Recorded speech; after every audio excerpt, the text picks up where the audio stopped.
চলে এসেছে একটা হেলদি রেসিপি নিয়ে, বানানা ওয়ালনাট ওটমিল ব্রাউনি। প্রথমেই 1 কাপ ওটসকে মিক্সিং জারে দিয়ে ব্লেন্ড করে ফাইন পাউডার করে নিতে হবে।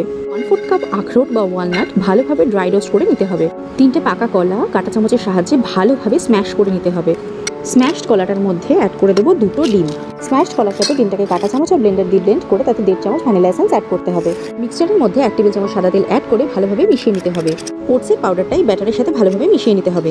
মেশানোর সময় খেয়াল রাখতে হবে মেশানোর ডাইরেকশনটা যেন একই দিকে থাকে। 3 থেকে 4 টেবিল চামচ জল মিশিয়ে ব্যাটারটাকে একটু পাতলা করে নিতে হবে। ব্যাটারের কনসিস্টেন্সি যেরকম দেখানো হচ্ছে সেরকম হবে।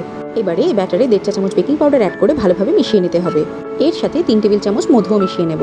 শুকনো খোলায় ভেজে রাখা আখরোটগুলোকে ছোট ছোট করে টুকরো করে ব্যাটারের সাথে মিশিয়ে নিতে হবে। বেকিং ট্রেতে বাটার পেপার লাইনিং দিয়ে ব্যাটারটা ঢেলে দিতে হবে। একটা মোটা পাত্রে স্ট্যান্ড বসিয়ে তার উপর বেকিং ট্রেটা রেখে ঢাকা দিয়ে প্রথমে 2 মিনিট হাই ফ্লেমে, পরের 45 মিনিট লো ফ্লেমে বেক করতে হবে। 45 মিনিট পর ঢাকা খুলে একটা কাঠির সাহায্যে চেক করতে হবে। কাঠি ক্লিন বেরিয়ে এলে ব্রাউনি রেডি।